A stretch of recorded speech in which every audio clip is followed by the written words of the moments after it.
I don't believe most Christian men are lazy. However, I do think a lot of us are stuck, spiritually convicted, physically drained, and unsure where to start. You want to honor God with your body. However, it may feel a little overwhelming or even a little selfish. Today, I'm going to show you how to start your fitness journey in a way that is sustainable, honoring to God, and built for the long term. Not another short-term fix or another fad, but built for the long term. So let's get into it. Let's start with the truth here. Some resources say that up to 80% of people give up on their fitness goals within 6 weeks of starting. And why is that? I think most of the time when people go into their fitness and health journey, they think they need to do absolutely everything and everything perfect when they start.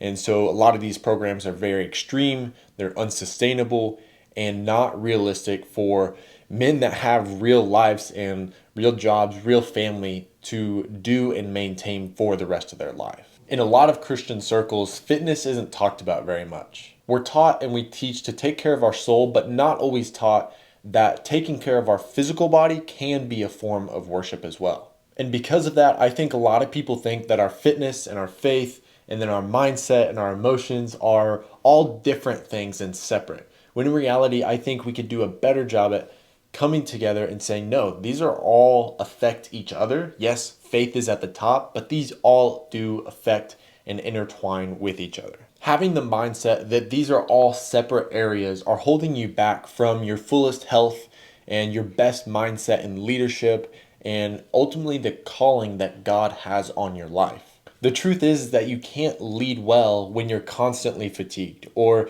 you can't serve to your fullest when you're silently insecure that maybe you can't help somebody when they need you physically. You can't walk in your fullest potential if your body is broken down.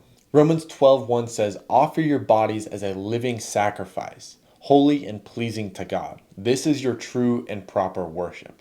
That means whatever you do with your body and your full life can be worship, a form of worship to God. Romans 12:2 goes on to say, "Be transformed by the renewing of your mind." And a lot of times, a lot of people go about their mindset with their fitness and their health with the wrong angle. Oftentimes they think, oh, I'll just wait until I'm more motivated, or I have more time, or maybe I just need more motivation. But oftentimes, discipline isn't just about willpower. It's about having the right mindset and the right systems. You have to align your identity, environment, and habits to be able to do this well and to do this for the long term. I think Craig Groeschel says this well in one of his books. He says, "You do what you do because of what you think of you." If you don't see yourself as someone who is healthy, who's honoring God with their body, and a man that has discipline, then your actions aren't going to stick. So before you try to do the right workout or grind and just try to do all the right things, you need to change your mindset and the way that you see yourself. I didn't always have this mindset either. In the past, I was really restrictive during the week, and then on the weekends, on Saturday especially, I would binge like crazy, and my mindset around my food and my nutrition and using food as fuel was not right. My thought was that I didn't want to get fat, and I didn't understand how proper fueling worked and the cycle of restricting and binging. So I had to work on my mindset around food and around this idea that eating less is always better. That's obviously not the case. And I actually worked with a coach for a while I was going through this, and that really helped me realize how fueling really worked and what nutrition can do in such a good way. So let's get practical with this and give you 5 tips as a Christian man to start your fitness and health journey. The first thing that I want you to do is pick 3 days a week to work out. You don't need 6 days a week, and these only need to be about 45-minute sessions. You need these 3 days to help you build confidence, build strength, and get going in the gym. Schedule these days into your calendar and focus on big compound movements like squats, deadlift, bench press, pull-ups, overhead press, those kinds of movements. The second thing that I want you to do is track your food for 7 days. Now, if you've never done this before, this is going to be really eye-opening.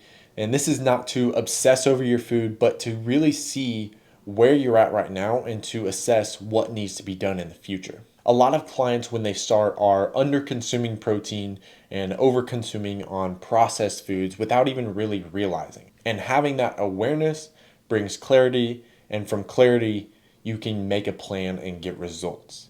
Now, you don't have to keep tracking forever, but I do think tracking at least every once in a while is a super valuable tool. The third thing that I want you to do is to drink water. Start with 100 ounces, and kind of the rule of thumb there is half your body weight in ounces at least, but 100 ounces is just a good, easy round number.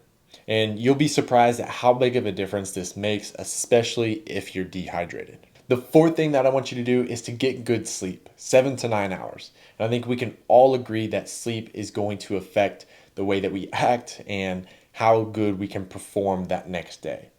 And I think a lot of people underestimate the area of recovery and how big of a deal it is. And studies are clear on this, that just by having better sleep, you can maintain more muscle and lose more fat. So sleep is a huge factor to your overall goals and how you're going to perform and reach your goals. The fifth and final thing is prayer and journaling. And this can really recenter your intentions and your mind on the things of the Lord. And I know as a man that may sound a little weird, journaling, but trust me, it can really help. If you start writing your prayers down, it can help slow your thoughts down, get them out on paper, and not just go through the motions when you go through your prayer time and different things like that. So give it a try, see what you think of it, and then go from there. By doing this, your fitness can become a spiritual discipline, doing it with God rather than having fitness in a totally separate bucket.